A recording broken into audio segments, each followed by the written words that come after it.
नमस्कार। आज आपण पितृपक्षात केली जाणारी कांदा लसूण विरहित मिक्स भाजीची रेसिपी बघणार आहोत। मी इथे 7 भाज्या घेतलेल्या आहेत।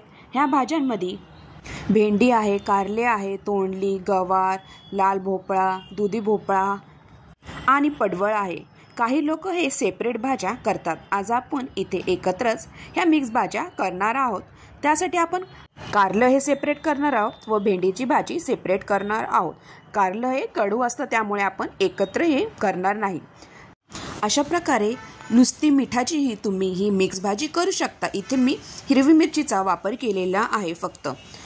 ह्या भाज्या मिक्स भाज्या खायला तर खूपच टेस्टी लागतात।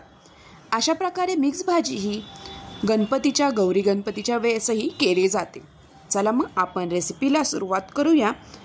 आता मी ह्या भाज्या धुवून व चिरून घेतलेल्या आहेत। इथे मी हिरवी मिरची ही मिक्सरमधनं बारीक वाटून घेतलेली आहे। आपल्याला ह्या भाज्या करायला सोपे जाते। आता एका कढईमध्ये आपल्याला तेल टाकायचं आहे। थोडे तेल चांगले गरम झाले की त्यामध्ये आपण मिरचीचा खरडा बनवला आहे तो टाकायचा आहे व परतून घ्यायचा आहे। व इथे आता आपल्याला एक एक करून भाज्या थोड्या परतून घ्यायच्या आहेत। इथे मी प्रथम गवार ही थोडीशी शिजवून घेणार आहे। लाल भोपळा, दुधी भोपळा हा लवकर शिजतो, त्यामुळे आपल्याला त्या भाज्या शेवटी टाकायच्या आहेत। आता मी गवार परतले गेल्यानंतर यामध्ये पडवळ टाकणार आहे।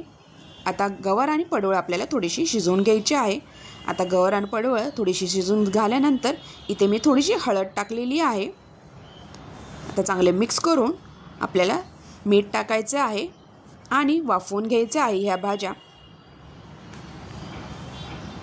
त्या चवीनुसार मीठ टाकल्यानंतर मिक्स करून आता 5 मिनिटं मी ही भाजी वाफवून घेणार आहे। आता गवार आणि पडवळ चांगली इथे आपली शिजली जाते।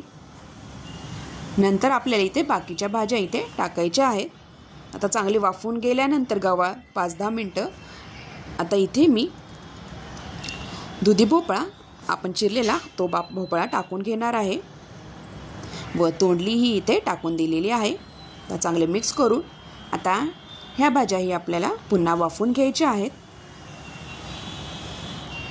आता थोड्या वाफवल्यानंतर इथे मी लाल भोपळा टाकलेला आहे। आता लाल भोपळा लवकर शिजतो, त्यामुळे मी इथे लाल भोपळा शेवटी टाकलेला आहे।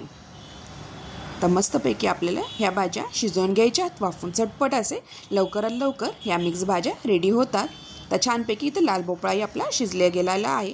आता मी इथे किसलेले खोबरे इथे बारीक केलेले मिक्सरमधनं हे खोबरं टाकलेलं आहे। ऑप्शनल आहे, जर तुम्हाला टाकायचं असेल तर टाकू शकता, नाही टाकले तरीही चालते। इथे खोबऱ्यामुळे टेस्ट छान येते ह्या मिक्स भाजीला। अशा प्रकारे इथे आपली मिक्स भाजी रेडी होते। जर तुम्हाला सेपरेट करायची असेल तर थोडं तेल ॲड करून व खरडा ॲड करून तुम्ही ह्या मिक्स भाज्या सेपरेटही करू शकता। आता इथे आपल्याला कारलेही परतून घ्यायचे आहेत। अशा प्रकारे कारलं व भेंडी ही मी सेपरेट करून घेतलेली आहे। भेंडी चिकट असते व कारलं कडू असतं, त्यामुळे ह्या भाज्या आपल्याला सेपरेट करायच्या आहेत। अशा प्रकारे आपण पितृपक्षासाठी अशा प्रकारे मिक्स भाजी करू शकतो। गौरी गणपतीलाही अशाच प्रकारे मिक्स भाज्या केलेल्या जातात।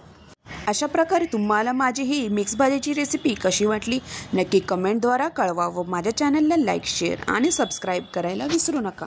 तुम्ही हा व्हिडिओ शेवटपर्यंत बघितल्याबद्दल तुम्हा सगळ्यांचे खूप खूप धन्यवाद।